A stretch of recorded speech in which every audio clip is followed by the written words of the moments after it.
Graduands, at the appropriate time, you'll be invited by the stewards to stand and to make your way to the foot of the stairs, ready to head up the stairs and across the stage. All very straightforward. There are two key things which make for a seamless ceremony. Firstly, as soon as the person ahead of you begins to cross the stage, please make your way up the stairs. Please don't wait until they've crossed the stage before you reach the top of the stairs. Secondly, don't let pride and excitement overwhelm you so much that you forget to pick up your degree parchment after you've crossed the stage. If you do, don't worry, you have still graduated. But don't try to go back because you will collide with someone coming the other way.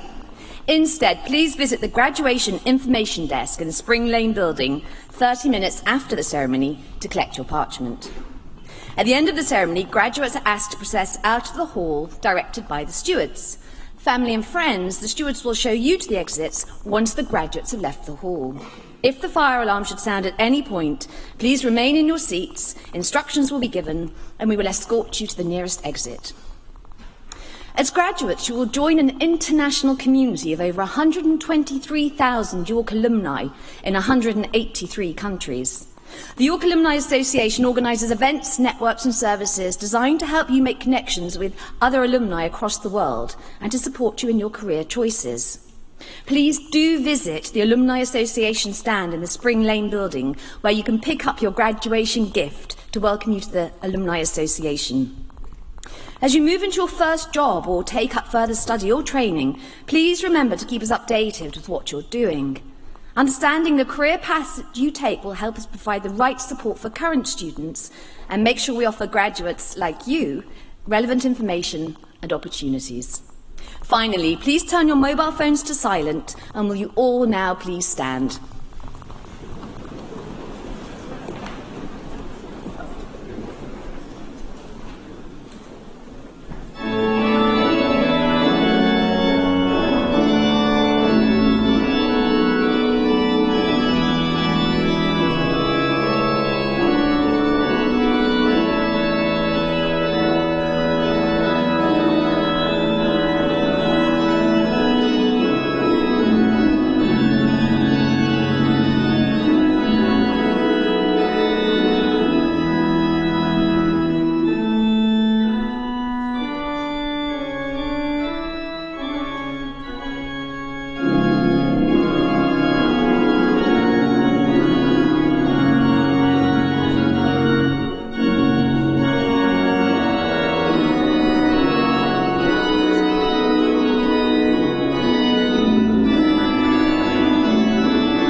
Good morning, everybody.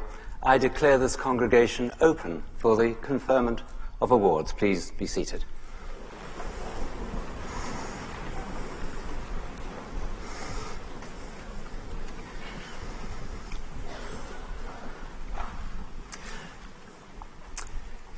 Ladies and gentlemen, as Chancellor of the University of York, I have the greatest pleasure, the most fantastic pleasure in welcoming everybody here this morning against all the adverse weather conditions. You've made it, I hope, undampened and undaunted into this great auditorium for our ceremony this morning. I know that people have come here from across the world in order to join us for what is a ceremony, I would always say, of two parts. It's a ceremony which has, first of all, a formal purpose. It's a formal purpose through which, through some magical alchemy that's vested in me as the Chancellor, as each of these innocent graduands as we call them, comes up onto the stage and shake hands with me, they are converted into graduates of this university, and they walk free out into the community with the benefit of a degree from this great university. So that's the formal part. But there's also, I think, the informal part, that this is a celebration. It's not just a formal ceremony of conferment of degrees. It's a celebration of achievement of those who are sitting in the middle aisles of the auditorium today. We structure our awards within universities according to a time-honored model in which there are a series of diplomas. There's the bachelor's degree, which derives from the Latin of baccalaureus, which is the fundamental degree, usually of 3 or 4 years study, sometimes with a year abroad, sometimes with a year in industry or some other multiple. There's then the master's degree, which comes from the Latin of magister, and master in those days had no gender specificity. But what it meant was a license, effectively, to teach. So a candidate who held a master's degree from one university was informally recognized as capable of being a teacher at another university. And then there's the doctorate degree, or from the Latin docere, to teach, which is the ultimate degree, which in this university, as in most, is conferred in 2 different ways. The first is the most common doctorate degree, which is the doctorate of philosophy. By the way, it's not philosophy as the specific academic discipline in which I will be awarding some degrees this morning. The Doctor of Philosophy uses philosophy in the ancient Latin sense of philo, to love, and sophos, of wisdom. So a Doctor of Philosophy is a doctor of the love of wisdom. I love that characterization of what a Doctor of Philosophy truly is. But the second level of doctorates is what we call the higher degrees. The Doctor of Science, the Doctor of Literature, the Doctor of Laws. And those degrees are conferred, again, in 2 ways. The first is quite commonly for an alumnus of the university who's had a most distinguished career, mainly in publication or the advancement of science, to submit a collection of their published works, and then an award of the degree is made. But the second way in which we do it is something called an honorary degree. And this morning we will be conferring an honorary degree on Gavin Esler. The function of an honorary degree is to recognize a lifetime of outstanding achievement.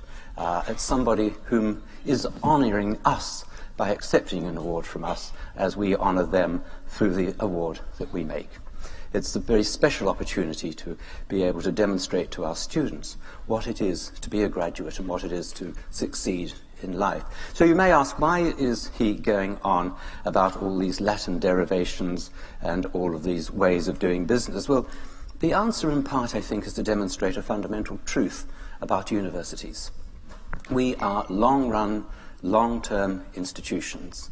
We have this curious paradox at the heart of this, which is that no university will thrive in the modern world unless it's focusing on the immediate problems, the immediate scientific paradoxes and challenges of the day, and solving them through discovery and through new knowledge. But at the same time, an institution that is long-run. Why is it, for example, that we are today dressed in garbs which would have recognized in a medieval monastery? And not only at the University of York, which, by the way, is a very progressive institution, but if you went to a university in Taiwan or in Singapore or in Brazil, you would see the same sort of graduation ceremonies and the same sort of clothes being worn. So that demonstrates to us that not only are we long-run institutions, but that we are internationally engaged in the pursuit of knowledge as a global endeavour.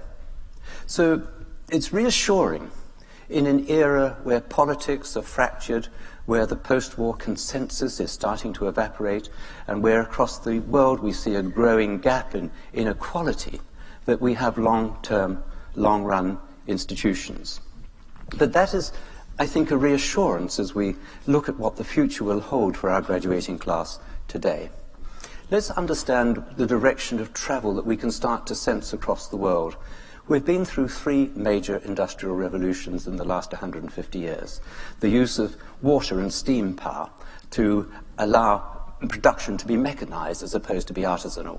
Secondly, the use of electricity to promote mass production. Thirdly, through the last 20 to 30 years, the increase in the use of IT and automation to automate production. But the 4th industrial revolution, which is already upon us, is of a different scale and of a different capacity and impact than anything before. It is the revolution in which the digital and the physical and the biological start to come together in dramatic new ways. At the heart of much of this is data, and the use of data to allow us to understand more intimately the huge problems that the human brain alone cannot solve on itself. One of the aspects of this revolution is in artificial intelligence, or more accurately described as augmented intelligence, in which computers, machines, start to model the thinking processes of the human brain. They start to develop a quasi-cognitive capacity.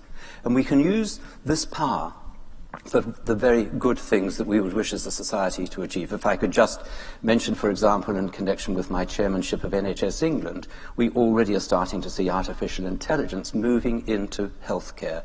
And I cannot but imagine that in 10 years, present practice of healthcare will in many ways resemble anything that we're doing today. We know that we can use machines to better recognize X-rays, to better recognize images in pathology, to transform and automate and expedite and with greater accuracy move towards a model of personalized medicine. That is but one example. The broader hypothesis for us today, I think, is what does it mean for the world of work? Do nations need a world of work? As we consider the globalization of the last 30 years, what it has achieved has been an extraordinary uplift in the GDP and in the conditions of living of a large proportion of the world's population outside the West. Indeed, within the Western nations, the prosperous nations, if anything, the impact has been a stagnation of middle-class incomes, which is one of the factors that has led to the fracturing of our contemporary politics, which many in the audience will understand far better than I do, given that that's your special subject. However, we have, I think, in the future, a choice as a society. Is this new technology going to continue to increase global productivity and enhance living standards across the world? Or is it going to hollow out employment, and is it going to create an even greater gap between the haves and the have-nots? That is not, by the way, a technological choice. That is a political choice. That is a choice through which our democratic institutions must weave a most cautious way through. The best way to look at this, I think, is to understand that we have moved from an era in which the wealth of nations could be described as being vested in capital and finance and in labor, to an era in which the wealth of nations is actually education. The wealth of nations is talent. And those who have talent and who have education are the best guarantees against the hollowing out of employment and against the widening of inequality across the world. Indeed, it's inequality in the less economically advanced world that is being tackled already by education, which is raising standards of performance and production in that part of the world.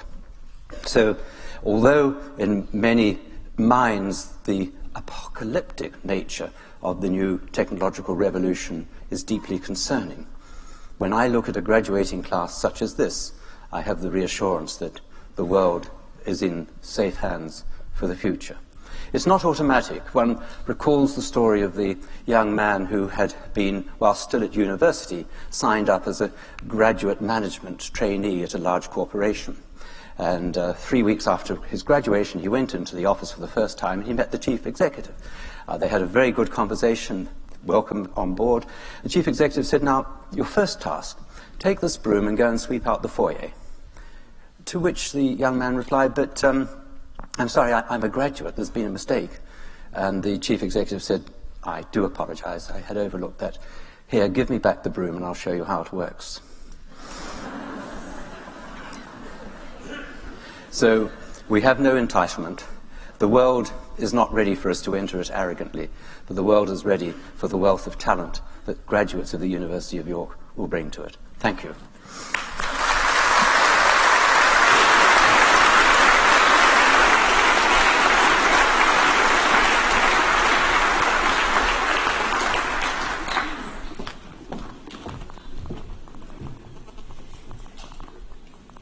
The Chancellor's Leadership Prizes recognise and reward the most talented, ambitious and driven students who have excelled on the final stage of the University's York Award. A Chancellor's Leadership Prize has been awarded to René Alliong from the Department of Social Policy and Social Work.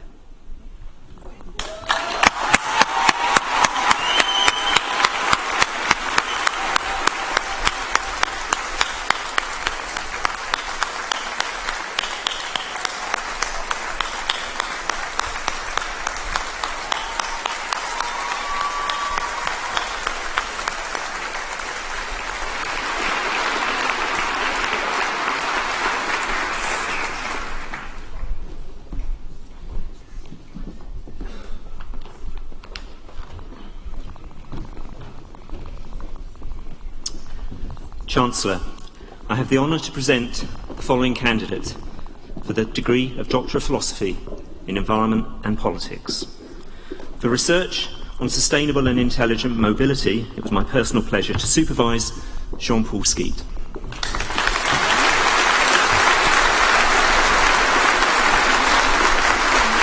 For the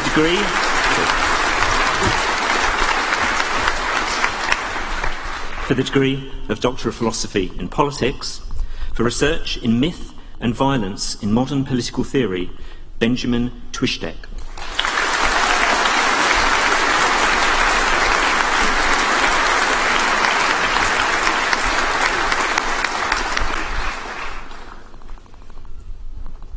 For research in corporate and role identities in international relations, Jay Coombs.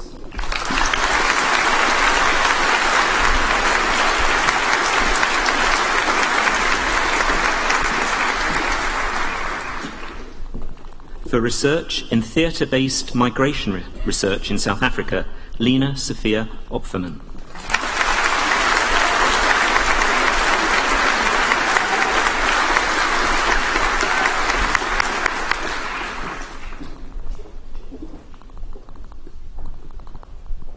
For research in transformative justice in South Africa, Vera Riffler.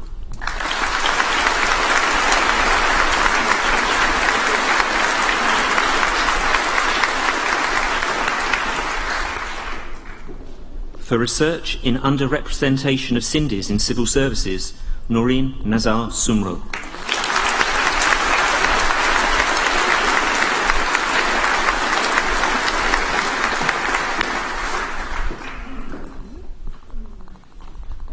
For the degree of Doctor of Philosophy in Post-War Recovery Studies, for research in the reintegration of Colombian child soldiers, Alexandra Maria Kiss.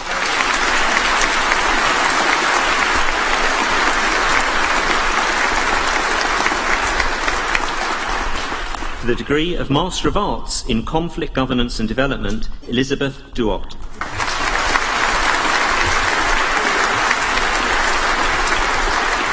For the degree of Master of Public Administration with Professional Placement, Yun Mi Byun.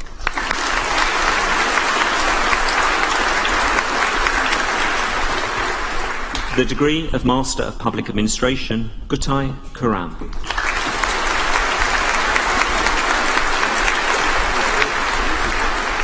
The degree of Bachelor of Arts in English and Politics, Dakota Blacklaws Lacey.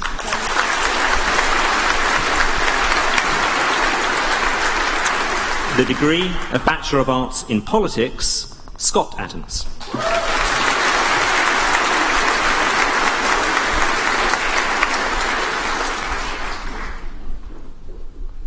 James Bastin.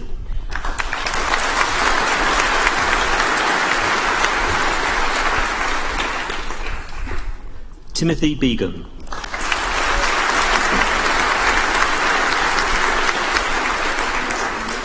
Suhail Chowdhury.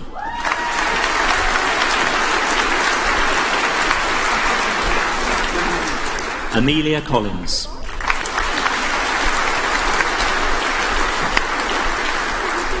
Andrew Cull.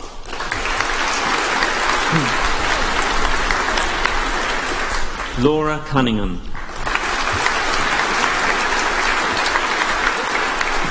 Amy Davison.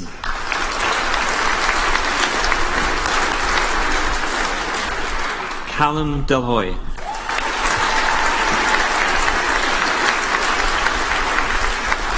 Joshua Dickinson.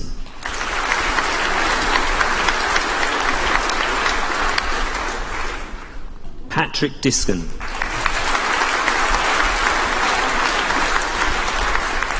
Dominic Fanning.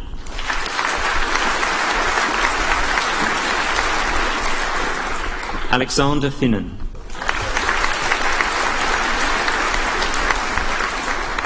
Henry Goddard Pantic.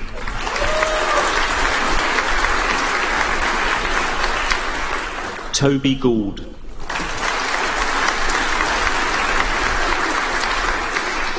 Amelia Ginchard Cox. Liberty Hibbard.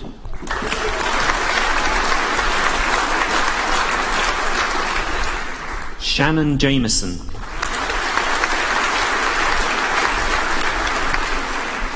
Dominic Keane.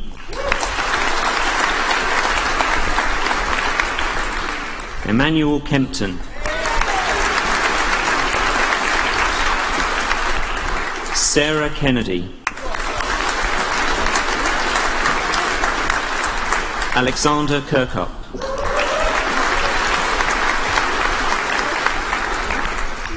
Lena Kukai.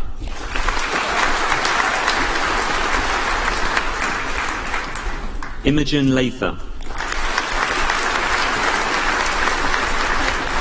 Sophie Leishman. Adam Maunder. William Mitchell.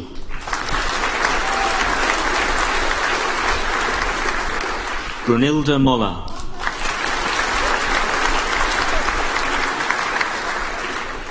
Sarah Muir.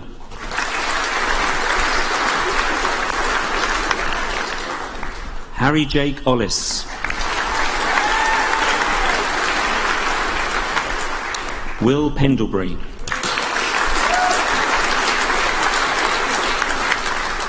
Isabel Plater. Matthew Pugh.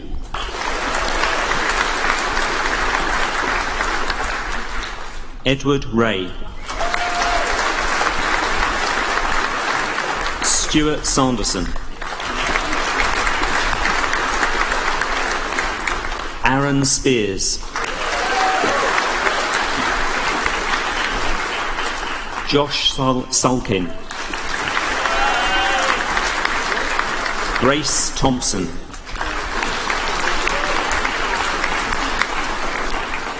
Rory Ward.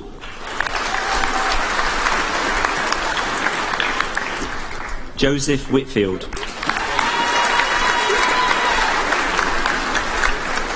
Charlotte Williams.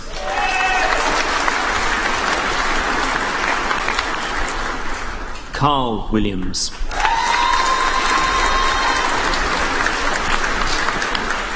Rodri Williams.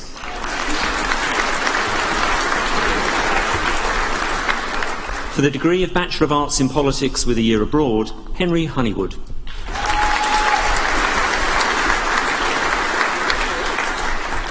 For the degree of Bachelor of Arts in Politics with International Relations, Laura Abbott. Abigail Alberti. Callum Alston. Maximilian Bagnall.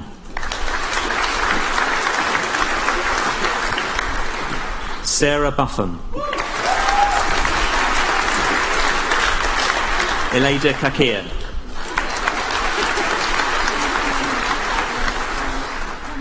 Jose Camacho Caicedo.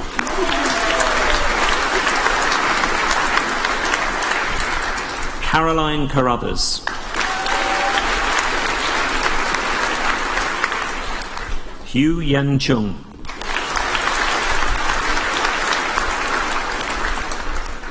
Jessica Collins.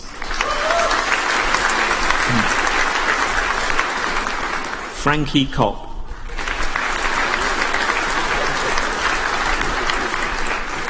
Dalma Chabrak. Jens Dahl Granley.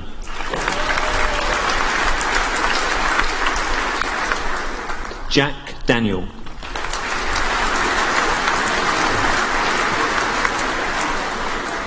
Luke Davis.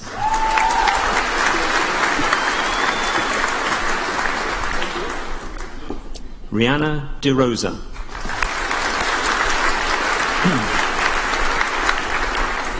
Charles Dransfield.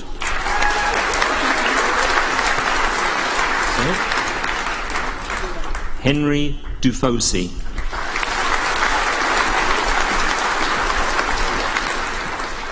Abigail Etok.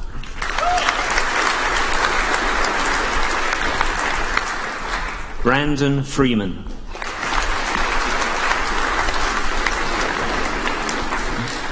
What's happened? Did I miss? Oh, sorry. Thomas Farrow.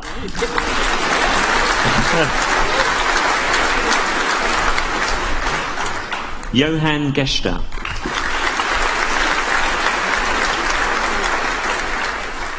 Ibrahim Gonidagli.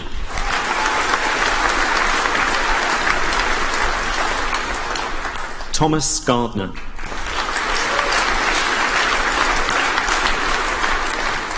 Rory Hannon. James Hare.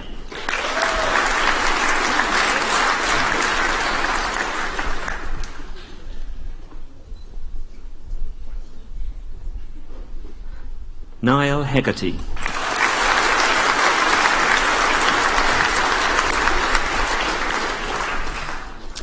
Madeline Hayward.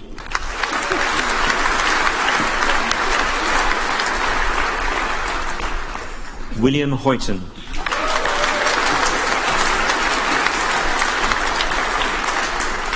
Jusuke Ito.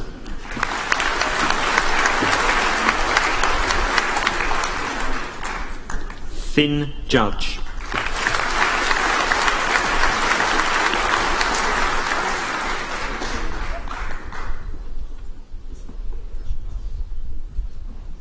Jane Kennedy.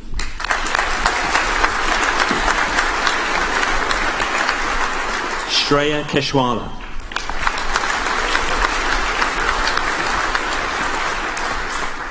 Mikhail Kupriyanov.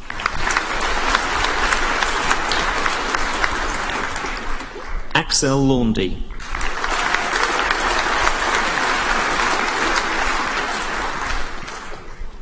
Ming Young Michael Lee.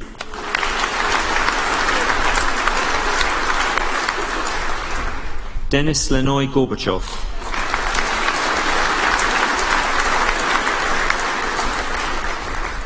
Mu Chun Leao.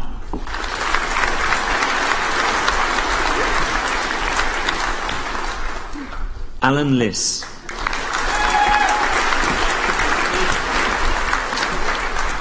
Leticia Isabel Lopez Hoya.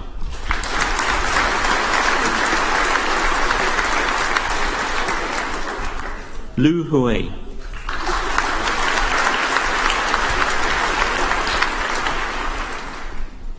Hector Macduff.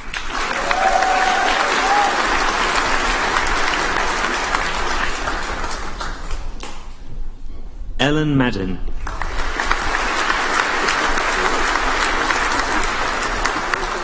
Aurora Mattaini.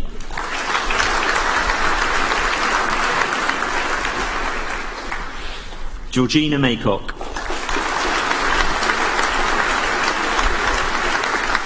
Jonathan Moynihan.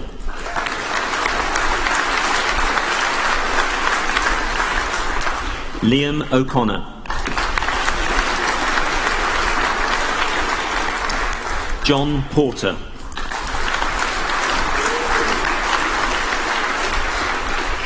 Gabriela Prigotsky-Espina.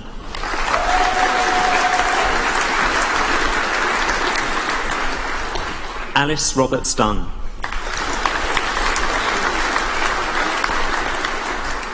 Jack Robinson.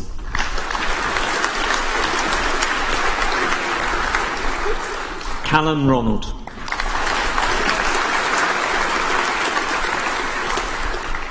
Tobin Ronald.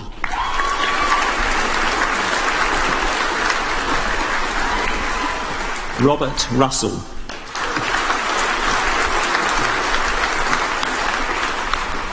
Maida Sablavinskite.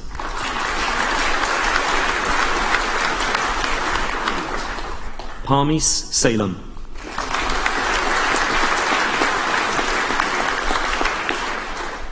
Cameron Schuster-Bruce.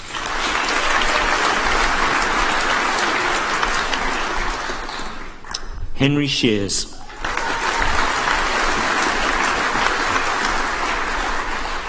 Oliver Simmons.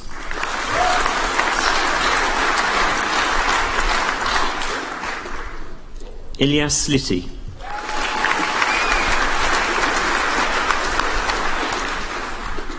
Heidi-Ann Stedderford.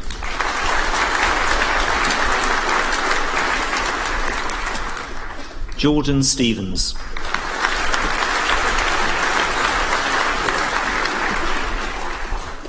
Katrina Stothard.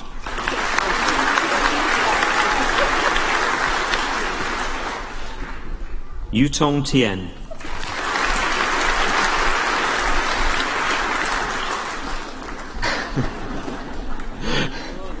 Harry Trotter.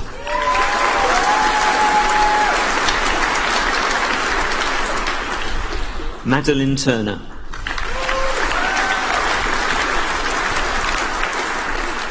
Christopher Van Dort.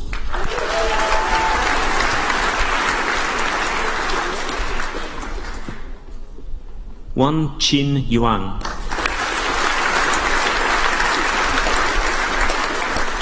Calvin Wilson.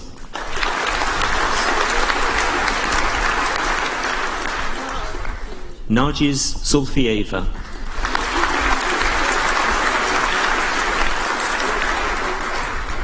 For the degree of Bachelor of Arts in Politics with International Relations with a year abroad, Mei Rin Long.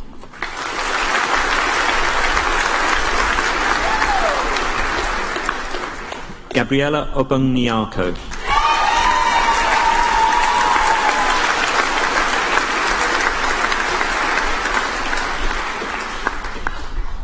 And James Britton.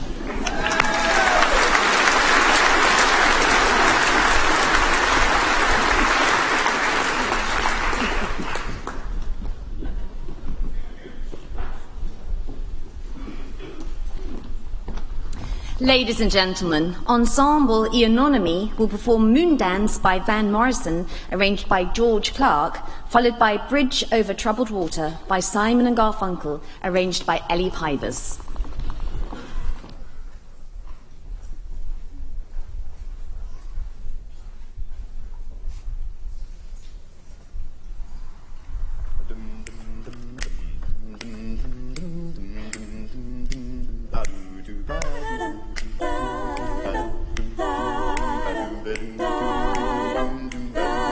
Marvelous night for a moon dance, with the stars up above in your eyes. A fantabulous night to make romance, neath the cover of October skies.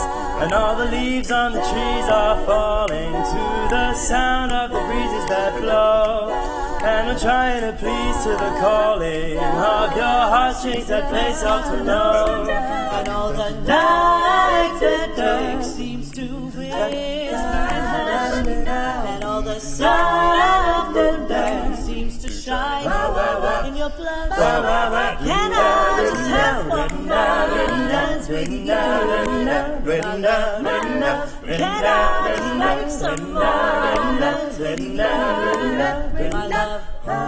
Well, I wanna make love to you tonight. I can't wait for the morning to come. And now I know now the time is just right, and straight into my arms you will run.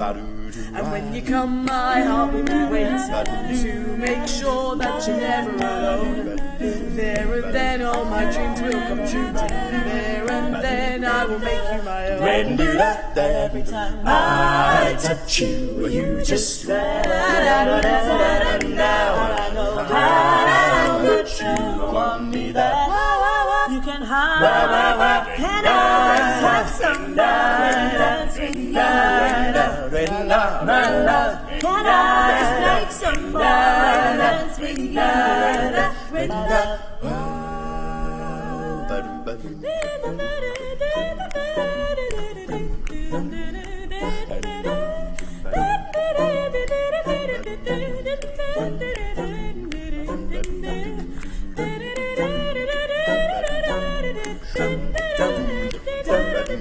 Can I just have one more moon dance with you, my love?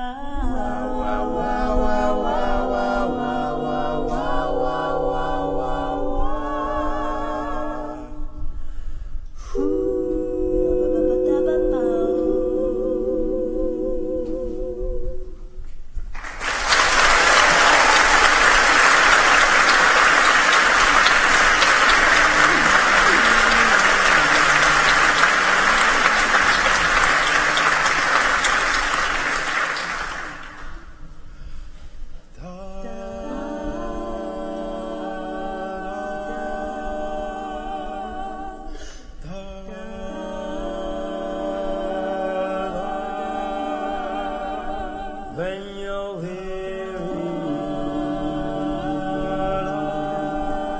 feeling small, when tears are in your eyes, I will dry them all. I'm on your side.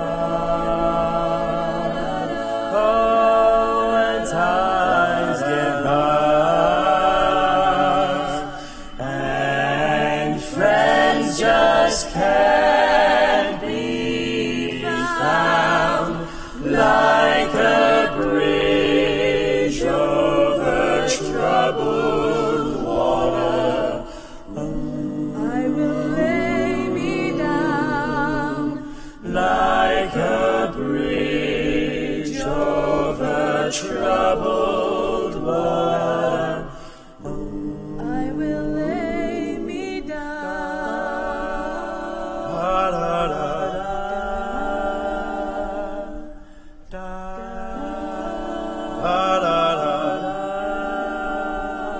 When you're down and out,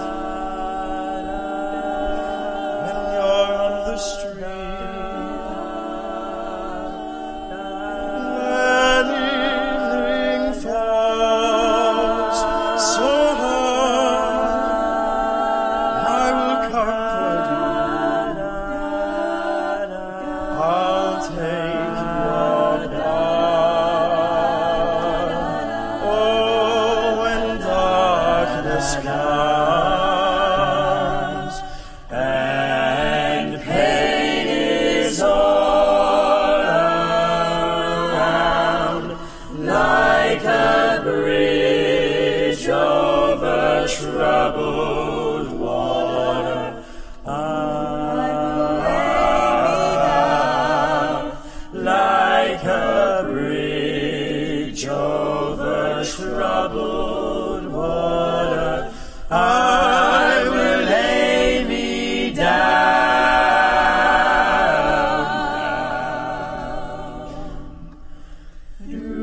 to shine.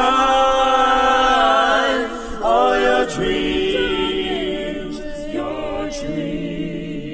are on their way. See how they shine. Oh, if you need a friend, I'm sailing right behind, like a bridge over troubled water. I will ease your mind, like a bridge over troubled water. I will ease your mind.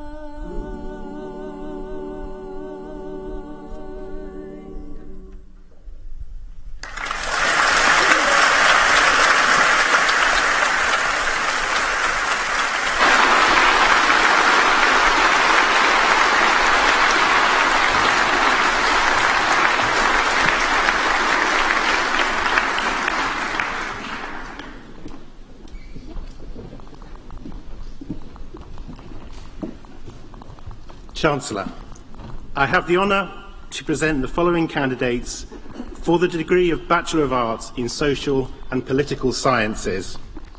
Kaya Ambler.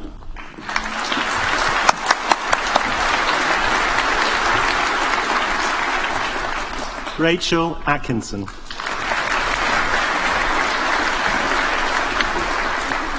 Ruth Avey.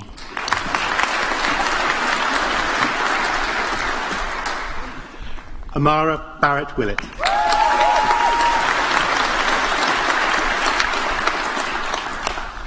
Kate Bowman-Worrell.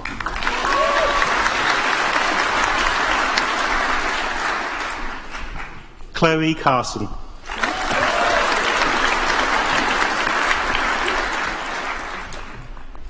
Rivni Cloesi.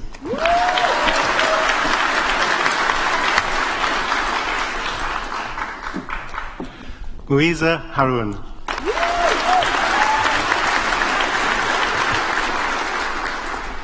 Tuva Hope.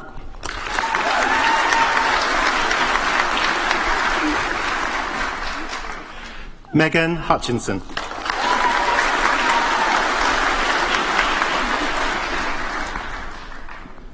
Laura Johal.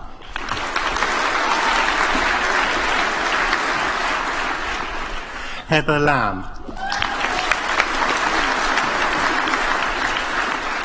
Eve Lewis.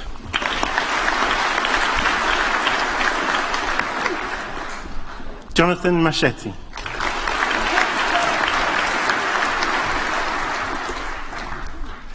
Molly McMahon.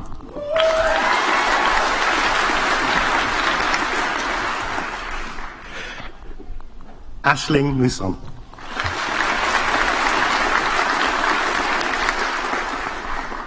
Chloe Rowan.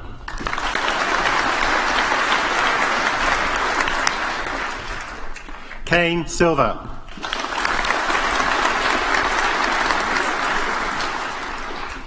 Rebecca Smith.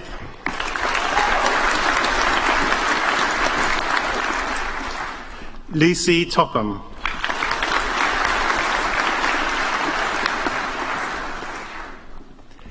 Lydia Watt.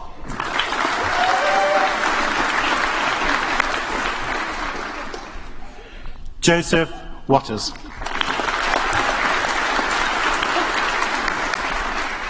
For the degree of Bachelor of Arts in Social and Political Sciences with Philosophy, Cameron Blythe.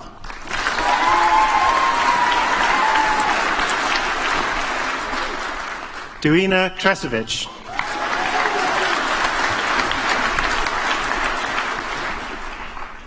George Popov.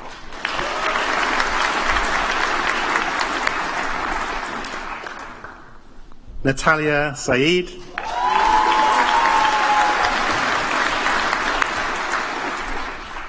And finally, Lee Mapp Ratton.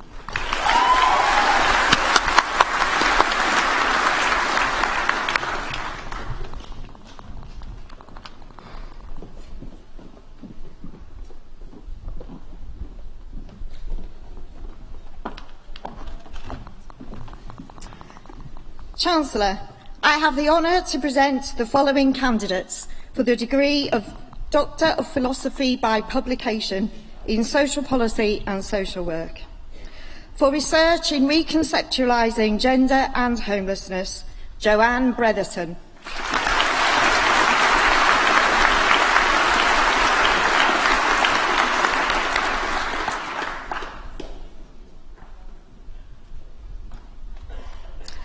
For the degree of Doctor of Philosophy in Social Policy and Social Work. For research in subnational crime and justice policy transfer, Laura Bainbridge.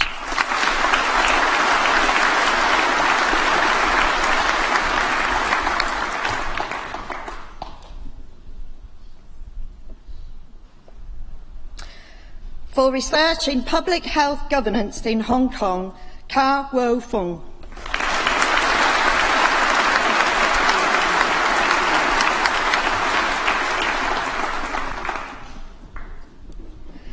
For research in self-disclosure in mental health services, Jonathan Lovell.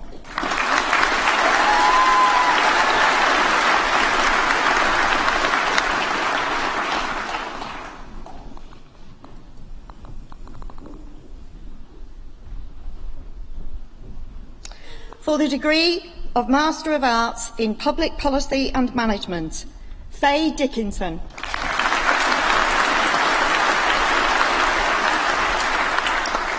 Carly Boddleton.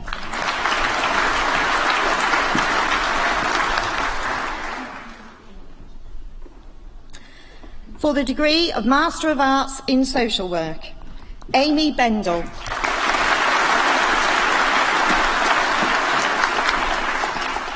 Miriam Burr.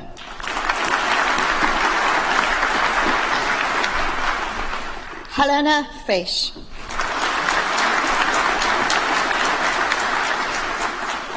Emily Hawkins.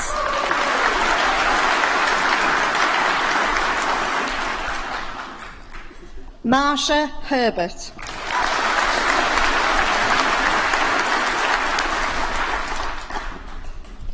Sarah Hughes.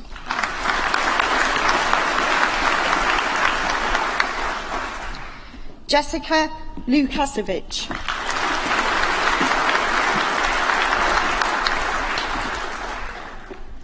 Amy Lunt.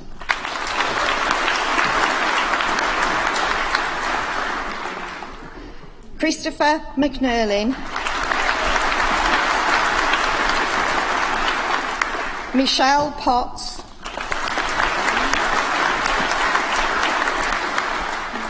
Rebecca Robinson.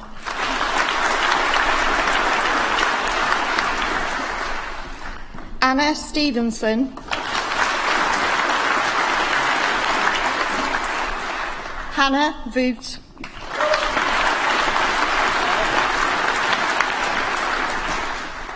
Sarah Walding.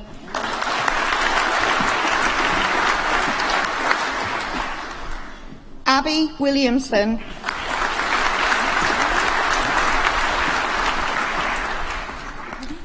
For the degree of Master of Public Administration, Comparative Applied Social and Public Policy, Evaluation and Research, Annette Bonifant Cisneros.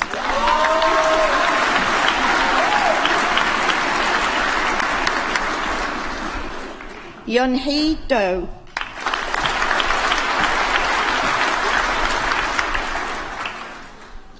Ramadina Fatima.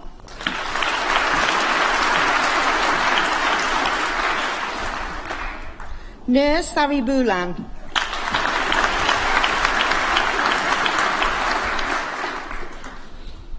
Yuri Yokoyama.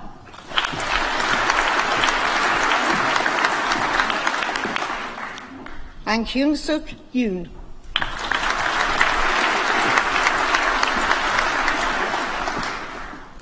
For the degree of Master of Public Administration, International Development, Fidelis Karanja.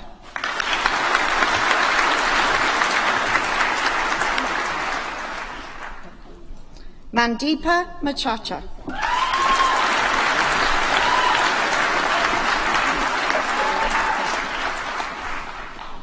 For the degree of Master of Public Administration, Mark Simmons.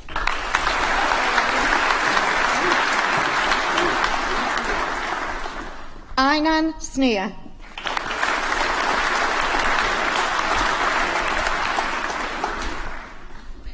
Luis Miguel Valentin del Bosque.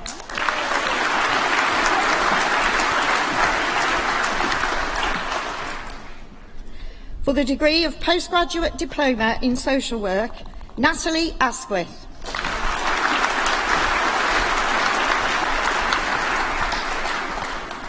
Lauren Finn.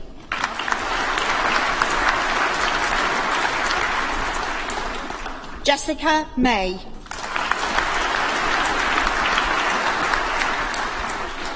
Catherine Shannon.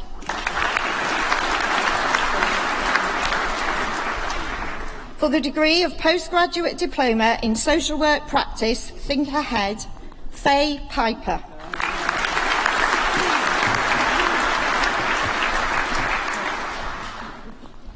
For the degree of Bachelor of Arts in Applied Social Science, Harry Anstock.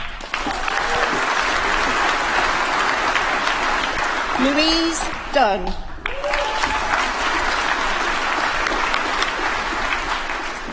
Hope Graham.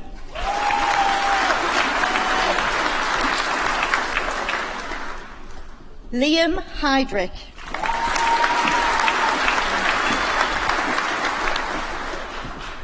Katrina Riak.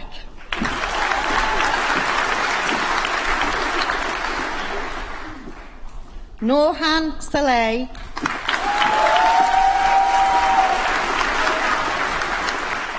And Katie Wilkinson.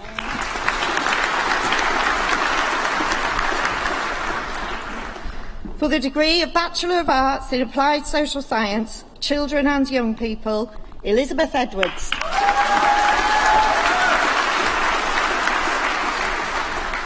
Asasia Welburn.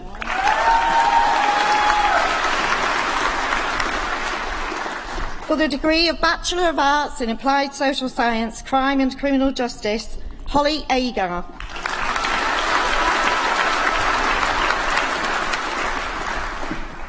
Toma Bennett.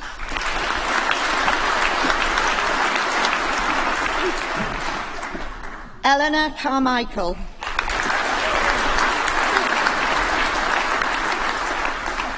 Harris Glanville.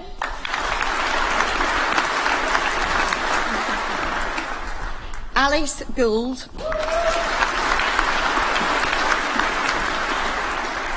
Lucy Gould.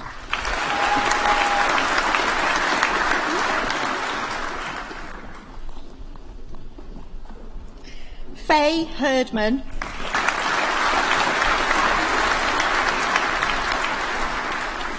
Maxwell Horton.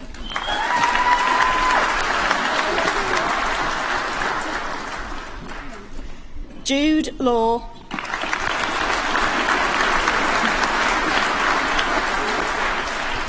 Ravina Mahindru.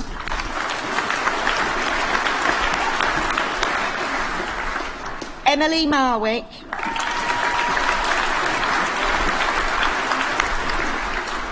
Madeline Revel.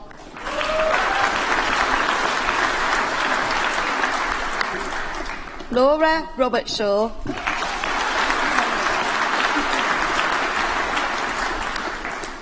And Ellis Thomas.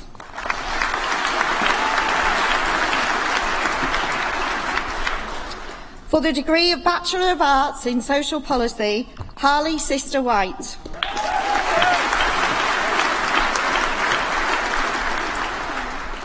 Alexander Everall.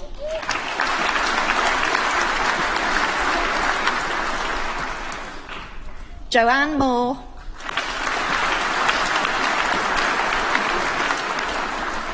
Eleanor Old.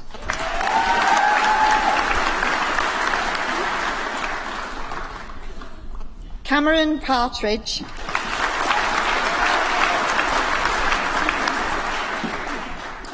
Hazel Rimmer,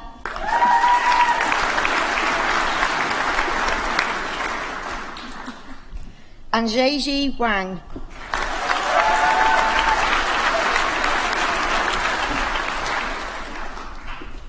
For the degree of Bachelor of Arts in Social Work, Renee Aliong.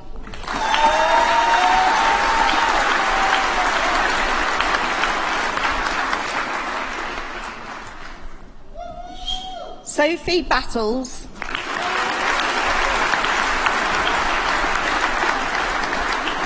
Hannah Close.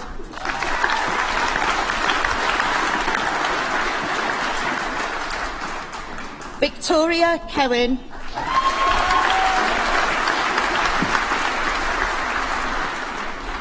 Hayley Cooper.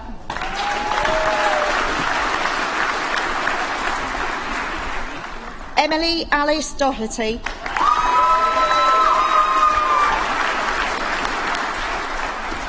Alexandra Farkas.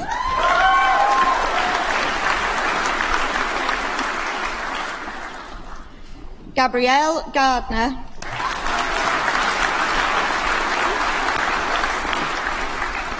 Georgina Graham.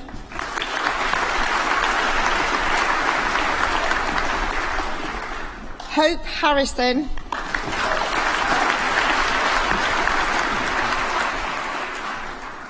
Windy Ho.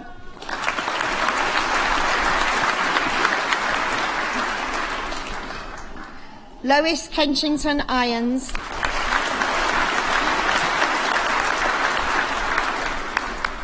Rutenda Katokwa.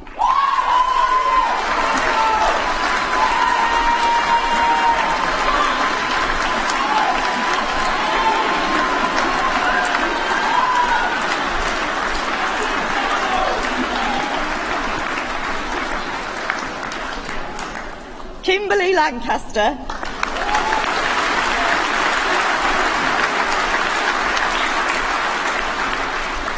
Paula Latham.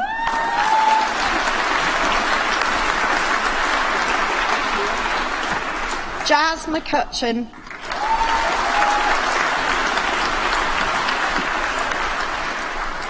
Sarah McLean.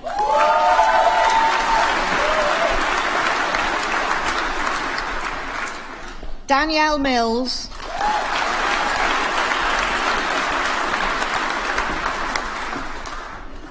Kat Newitt.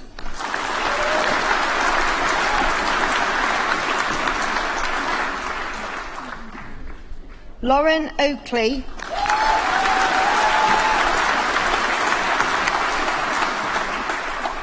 Megan Rangeley.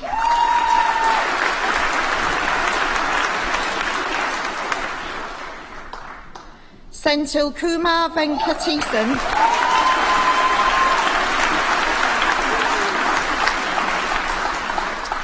Emma Vickers.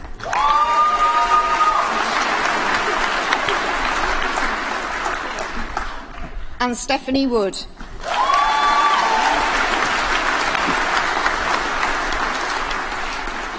For the degree of Bachelor of Arts, Keisha Whitaker-Levy.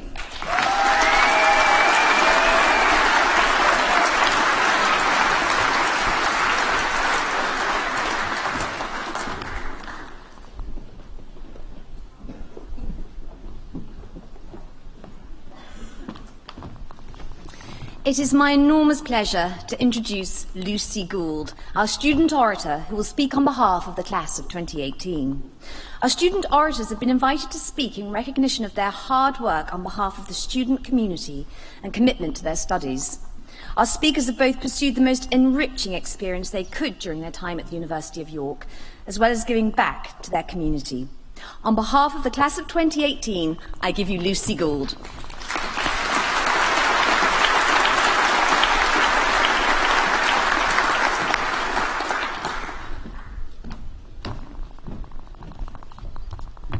Good morning, my fellow graduates. Firstly, I would like to thank the university for giving me the honour to represent the class of 2018. This is certainly something that I would never thought that I would be doing today.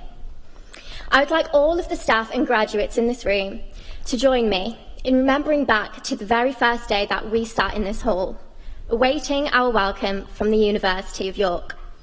I'm sure that the memory of our first day will never fade. Today, I stand here, feeling proud of not only myself, but of all the graduates in front of me. Today we celebrate and look forward to the future. As much as today is a celebration of our hard work, we should also congratulate ourselves on the difficulties that we have overcome. Prior to attending the University of York, I studied at a very average state school in a small town where university isn't really the first option after college. I still remember the day when I was accepted to the University of York, and I was speechless, but also incredibly motivated to begin my new academic experience. Although my journey was not as simple as one may wish, but I believe that most of you can also relate.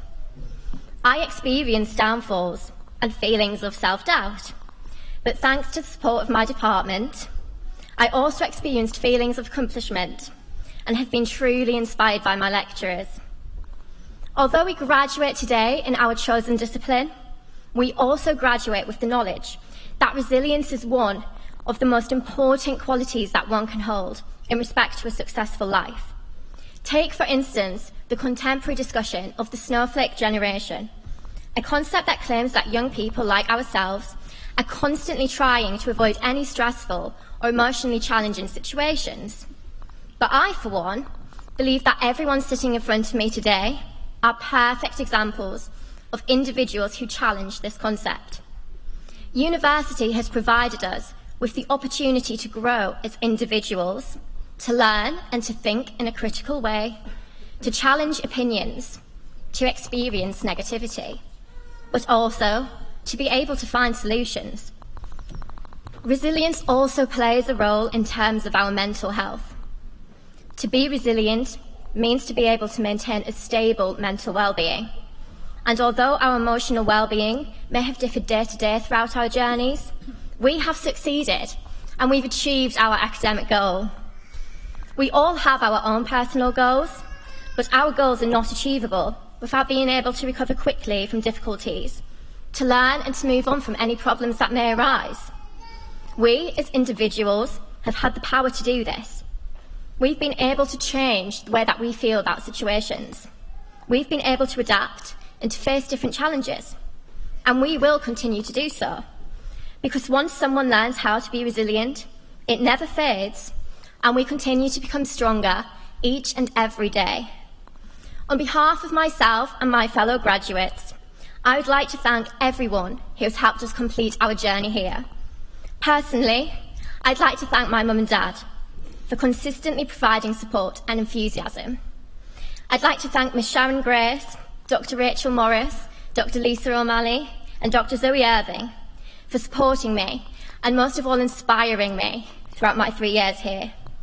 And finally, I'd like to thank every single member of staff at the University of York for helping us gain a valuable experience and who has made our time here truly unforgettable. Congratulations, graduates. Thank you.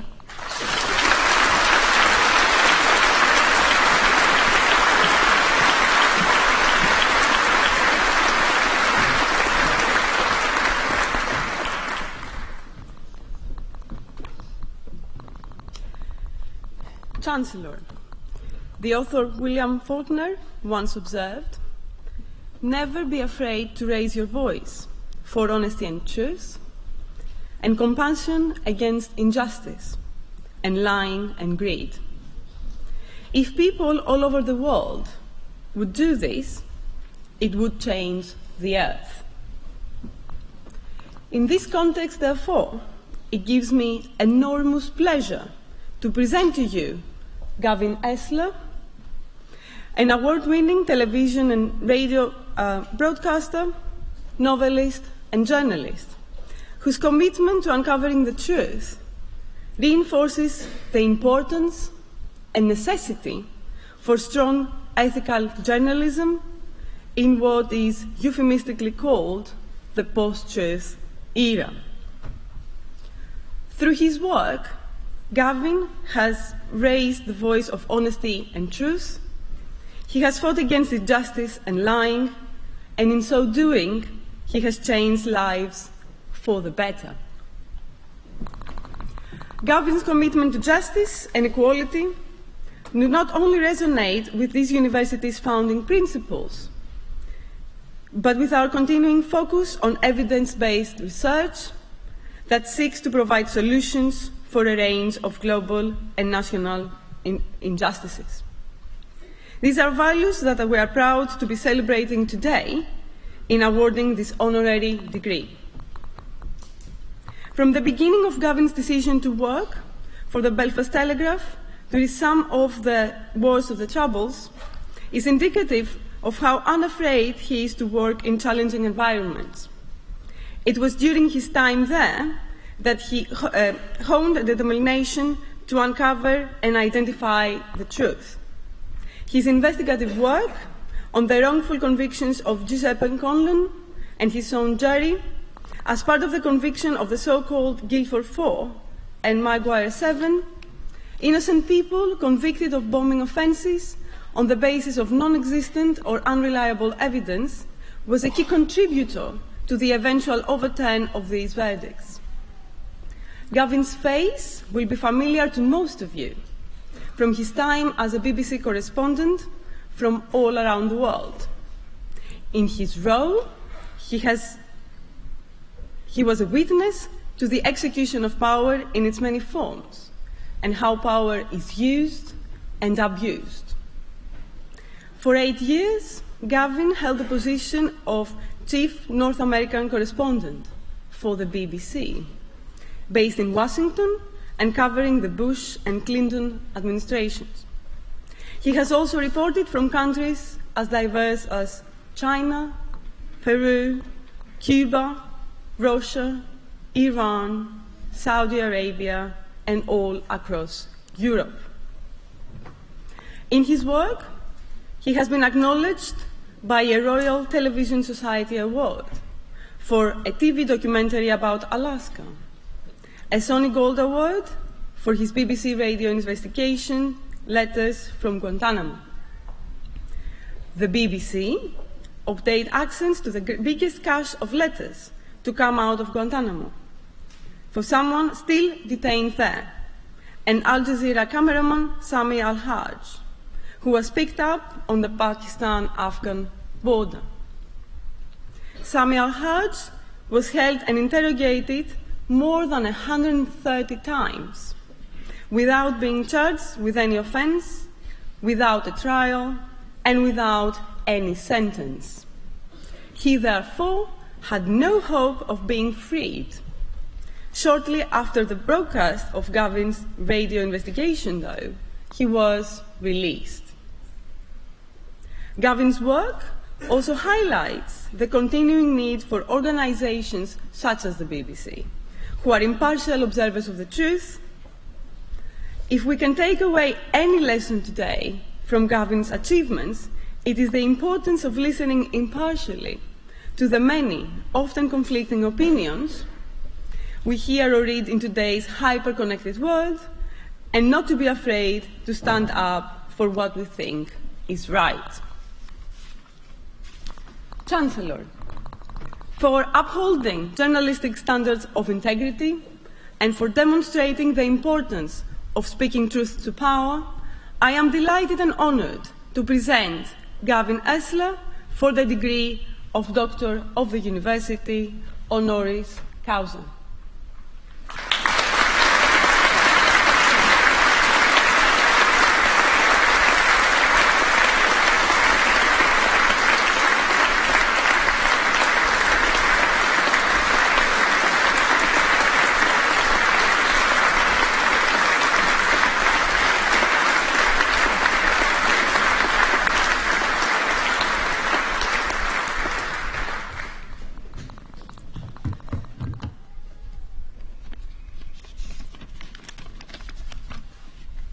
Most Honourable Chancellor, graduates and guests. Thank you very much for this great honour, and thanks to York University for being such an inspirational source of knowledge and education. And thanks too to the City of York, where I always feel at home, even though currently it seems to be the monsoon season. I've been asked to say a few words to those of you who've graduated today, but first I wanted to talk to the families, friends and supporters, because you did it too. Give yourself a round of applause.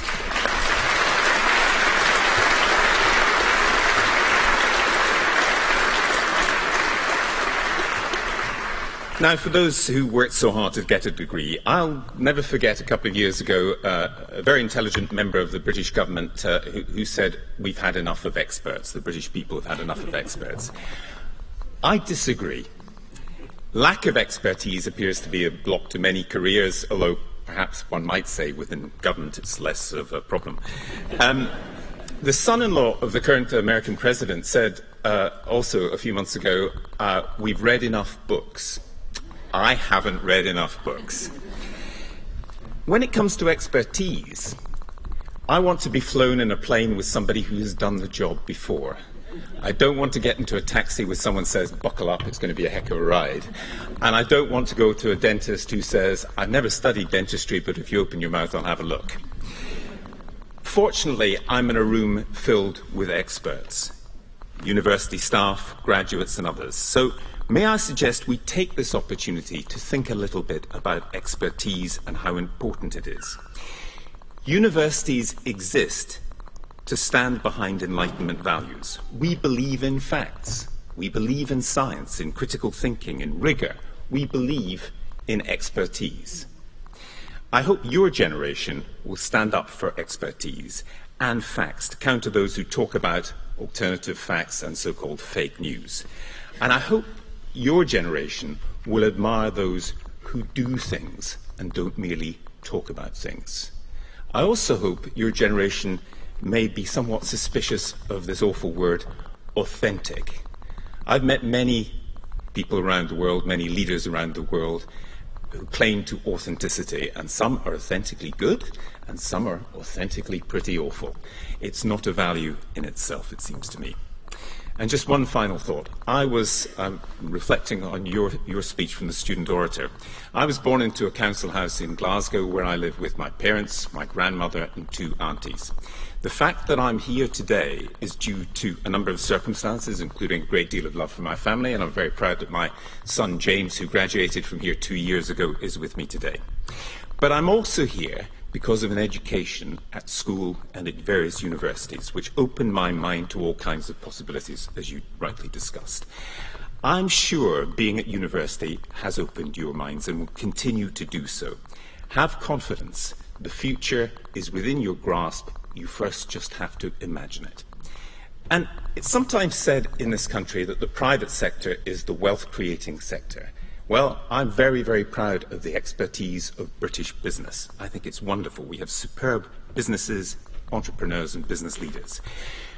But one of the biggest engines of wealth creation in this country is right here. It's people who teach our children, the people who keep us healthy, the people who keep our streets clean and keep us safe. These are the people who helped me, and I'd suggest have also helped you to thrive. So, if you choose a career in private business, good luck to you. We need intelligent experts in private businesses. If you choose public service, good luck to you. We also need a strong public sector. Public and private, it seems to me, are like our left and right legs. You need them both to work in order to move fast forward. So, good luck with the choices ahead of you, and thank you again, Chancellor, for this great honour. Thank you.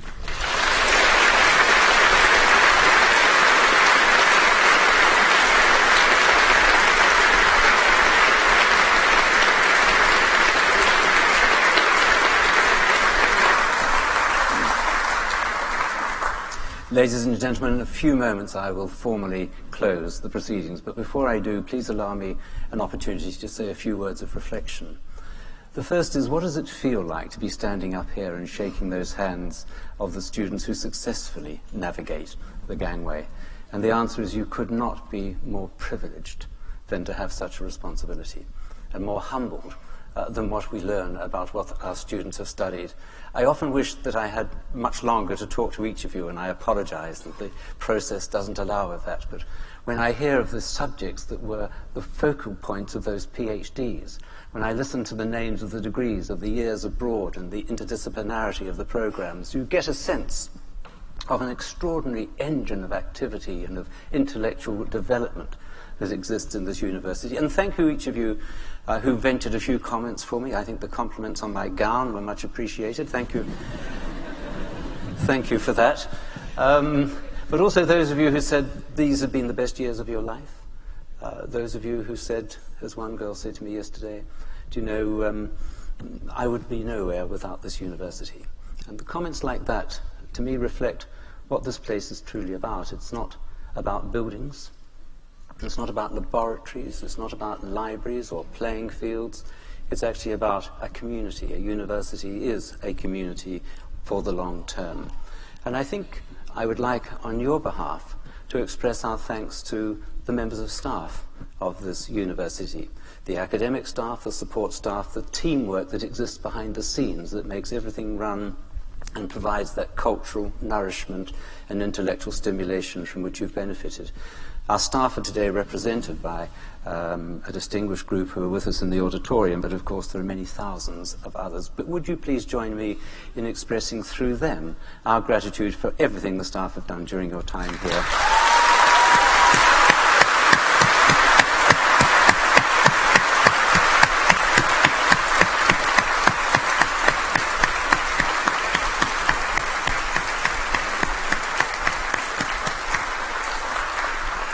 Secondly, some words of specific thanks. I'd like to express the thanks of all of us to E. Anonymy, the a cappella choir, who sang so beautifully. And did you realize that both of those numbers had each of them been arranged by members of the choir, by George Clark and by Sylve Pybus? Fantastic arrangements in which those melodies and harmonies merged in and out of each other. So a fantastic achievement from our student community.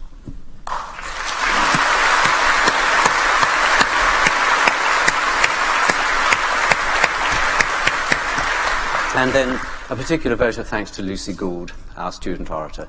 Do you know it's not easy to stand up here? It's not easy to stand up here anyway, but actually to stand up and talk to your peer group is a particular challenge. Lucy, thank you for your inspiring words.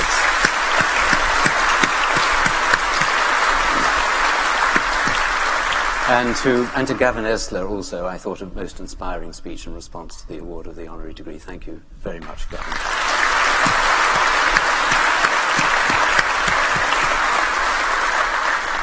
So I'm about to draw proceedings to a close. What I propose to do is we're going to all stand up. We're going to express our congratulations and celebrations to the graduating class. This is the best graduating class this year so far. And we're going to stand up and congratulate them. I declare this congregation closed.